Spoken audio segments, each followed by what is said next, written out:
Magandang araw! Kumusta kayong lahat? Welcome po sa ating vlog. So today is Friday and today nga pala ay uuwi na si Linas at si Adam from the hospital after 2 weeks nila doon. Finally!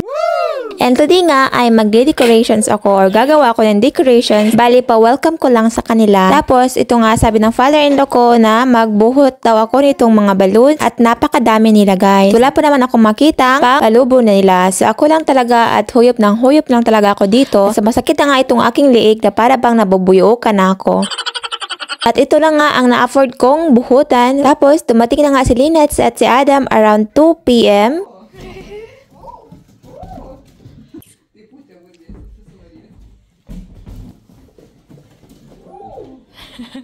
At itong si Adam nga, tuwang-tuwa siya nung nakita niyang napakadaming balon. So ito lang naman talaga ang aking motivation habang ako nga ay nagbubuhot nitong mga balon. You missed me? Oh yeah. No, you did not. Yes, I did.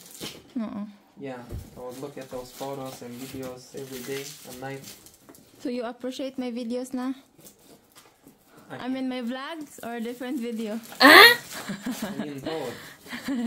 Anyway, ito nga guys, nakuha na rin namin yung aming binili or in order na ring light na mga 3 weeks na nga ito guys, palagi lang nadidili ng barley. Ang saya ko nga dito kasi nga yung pinahiram sa akin na tripod ng aking kaibigan na si Daisy ay palagi nga nahulog yung phone ko doon. Pero thankful pa rin ako sa kanya kasi dahil nga sa tripod niya ay nagsimula akong mag-vlog.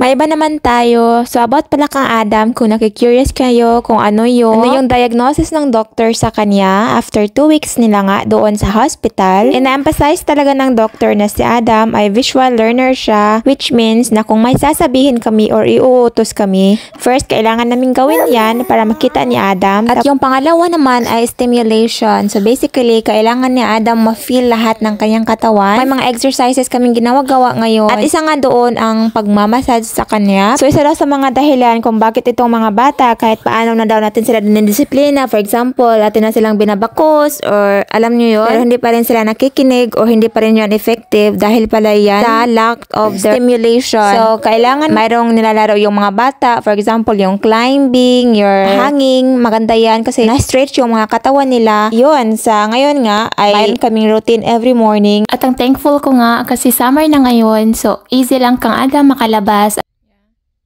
Randomly throwing things up, chaotically also bad. Feel like this, like a goal. I need to make it like more interesting for him, fun. Anyway guys, dito naman tayo. Magluto pala ako ngayon guys ng banana bread. Ang recipe na ito ay nakuha ko lang sa YouTube. So, ang una ko palang ginawa ay pinamelt ko yung butter hanggang maging brown na siya. At dito naman gagamit ako ng 10. Kahit dito pinakita ko ay 5 lang, pero inadan ko siya ng 10. So, 10 bananas and then 10 eggs as well. Then 2 cups of that melted butter guys, and wag niyong sayangin yung mga brown na nasa bottom kasi yun yung nagpapasarap at nagpapabango sa ating banana bread.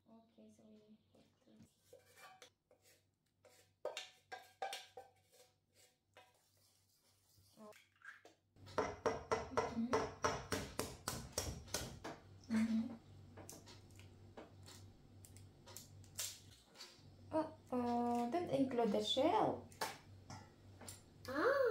Yeah. Well done, Kuya Adam.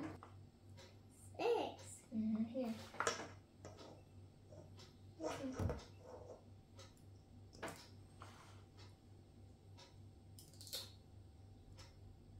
Yay. Wow. It's so fun. Oh no. This is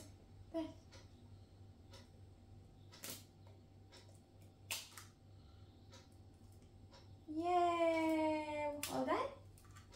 More? There's more?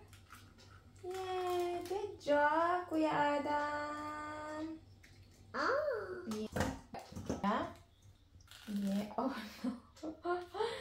Uh-oh. Okay, you want to eat? Mash. So kahit chaotic na ganito, gusto ko pa rin sinasama si Adam sa pagluluto kasi alam kong dito siya matututo. More patience lang sa ngayon at in the future, ako na yung ipagluluto niya or kami na yung ipagluluto niya. At dito nga guys, ang ilalagay ko nga dito na flour ay 4 cups kasi dinoble ko nga yung original na measurements. Tapos sa asukal naman ay naglagay ako ng 2 cups at akin na nga din nilagay yung extra na konting natira. Huwag kayong gaya-gaya sa akin. Dapat 2 cups lang. Tapos, ang nilagay ko naman na baking soda, 4 tablespoon ng baking soda. Hindi ko na siya nalagyan ng baking powder. At dito naman sa hulmahan guys, ay akin lang siyang nilagyan ng maraming butter para hindi dumikit yung ating banana bread later. At akin na nga ang nilagyan ng raisins yung half of the butter guys. So anyway, ito nga yung cupcake siya ang unang naluto. Tapos itong banana bread naman, niluto ko siya for about an hour or until kapag tinusok nyo ng toothpick at wala na ngang lalabas na wet sa toothpick. At ito naman yung paborito kong Lithuanian food na kibinay. Lutong bahay yan, niluto siya ng mother-in-law ko. At ngayon nga ay magba-barbecue kami sa labas kasi pupunta nga dito yung sister-in-law ko. At itong si Adam, natutuwa talaga siya dito sa bahay ngayon kasi napakarami ng bulaklak at napakasarap nga naman talaga ng simoy at ang sarap nga naman talaga magstay sa labas.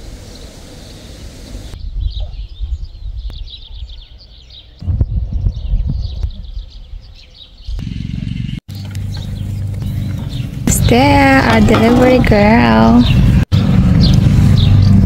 Wow.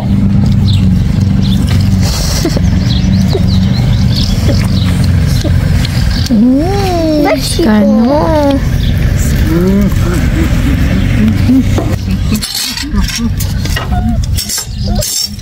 The sun is sunning. Позволяю нотикус. Bet pirmos klasės lygis. Abuosi.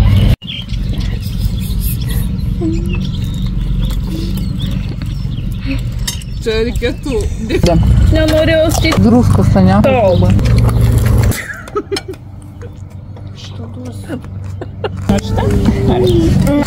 Žmogus nenori? Kokį turi svogūną? Aš pagalvoju.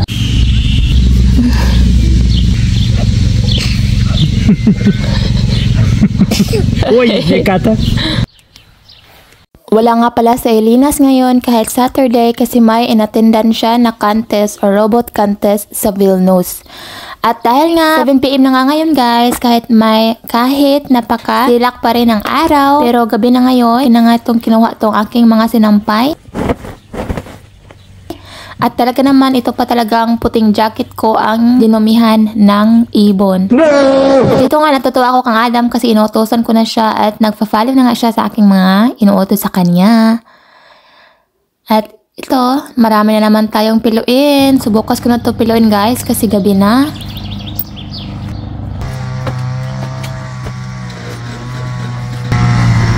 Thomas, inam na mo, Miley, atik siya. Inam na mo. Atik.